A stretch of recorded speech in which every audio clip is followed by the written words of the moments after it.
Hi, everyone. I hope you're still comfortable and healthy after, I believe, Friday was the 54th school day. We finished the 11th week, and this week we start the 12th week. So we are coming into the home stretch, but I don't want to take too much of your time. The purpose of this video is really a training video. Um, so as we start to have some of you either come back as essential employees, or some of you are coming back to either clean up or clean out classrooms, or even work in certain classrooms, whatever your case may be. The State Department of Health has come out with some guidelines that we need to let you know about, and we kind of need to educate each of you on a few basic things. So one of the documents I'm looking at right now is called Reopening New York, okay? And it's an office-based work guideline for employers and employees. And these guidelines apply to all business activities where the core function takes place within an office setting that have been permitted to reopen, as well as to office-based businesses statewide that were previously permitted to operate as essential. Okay, the guidance may apply, but is not limited to businesses and entities in the following sectors. Okay, and it goes through a whole thing of professional services, not-for-profit, technology, administrative support, and higher education administration. So please note that these guidelines may also apply to businesses operating parts of their business function under different guidelines. Okay, and then I also have something called New York Forward Safety Plan Template. So right now, what I want to do is I just want to educate you on when and if you ever come to the district, how to wear the proper facial covering. Okay. We often hear about masks being required, but for the most part, it's called a facial covering, and there's a lot of different options. At the district, we have one, two, three, we actually have four options for you when you come to the district. So I'm going to show you how to properly wear each one of those facial coverings. This is actually required as part of the reopening. But just remember, for the most part, if you cannot keep the proper 6-foot social distance, you are required to wear a facial covering. All right. At the district, we do have probably 3 locations where we are, I want to say, requiring you to wear a mask, only because the minute you enter the district office, the minute you enter the main office, and quite possibly if you were to go upstairs to the guidance office, the moment you enter those places, you are within close proximity to people who are working there.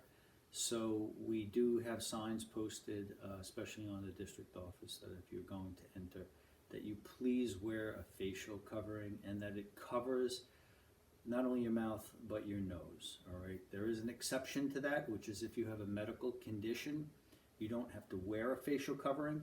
But I know in one particular example, someone has asthma, so they feel more comfortable wearing the facial covering over their mouth, but they don't feel comfortable wearing it over their nose. Okay, so there's a lot of sensitivity to this.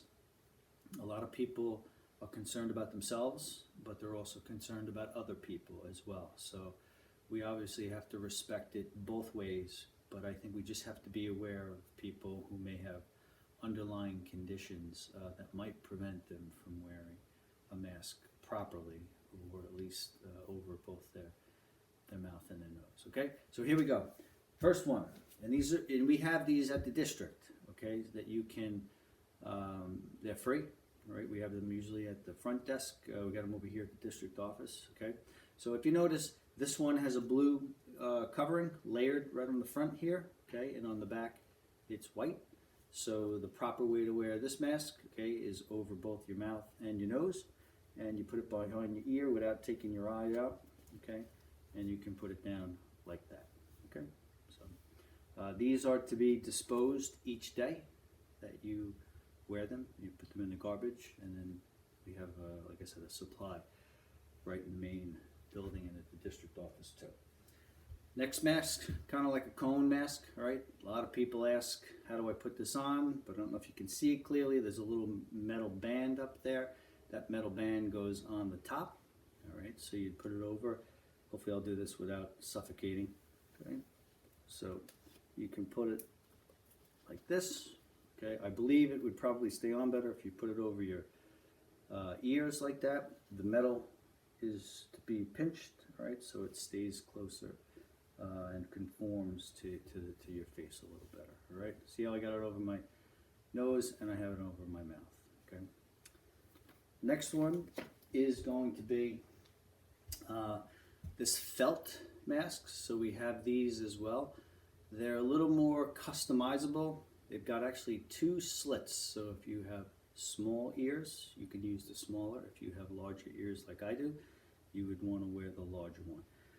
Up at the top here, it's a little difficult to see, but there's kind of a little mountain little piece up there for your nose, all right, and it's got 2 different fabric feels to it. So the felt type is actually going to go up against your face with that piece for the nose, and you'll put this on and you'll hook it around your ears, okay, and you can decide which one you want based on the size of your ears. Okay, so that's the third mask. And then we have the 4th one. So it comes like this, okay? Same thing. If you can see, it's got that metal piece on the top, which means it's going to go up by your nose, all right? So you put it over your face like this, loop it around your ears, okay, covering your nose and your mouth, all right? So for the most part, all 4 of these are disposable. Each day when you come here, you get one, you wear it, put it in the garbage when you're done. Next time you come back, you get another one, okay? I am going to show you because it is acceptable, and I've been wearing it from time to time only because sometimes I'm in the office, I'm out, I could be with the construction guys, I could just be in the main building, I'm all over the place. So sometimes I find this facial covering, right? I know it's skulls and bones, but it works. So same thing, you can put it on. Okay, tie it behind you. All right, pull it down a little bit. And believe it or not, this facial covering is actually acceptable as well. Okay, so whatever your preference is, you can do that. But like I said, the purpose of this video was just to advise you that we have masks here. They are free, they're disposable. And if you have any questions about how to wear one, if you have any questions as to what you when you should wear it on district property, please feel free to ask me. But the bottom line is, if you're going to be within 6 feet of someone, you're required to wear the mask over both your nose and your mouth. Okay? Take care. Bye.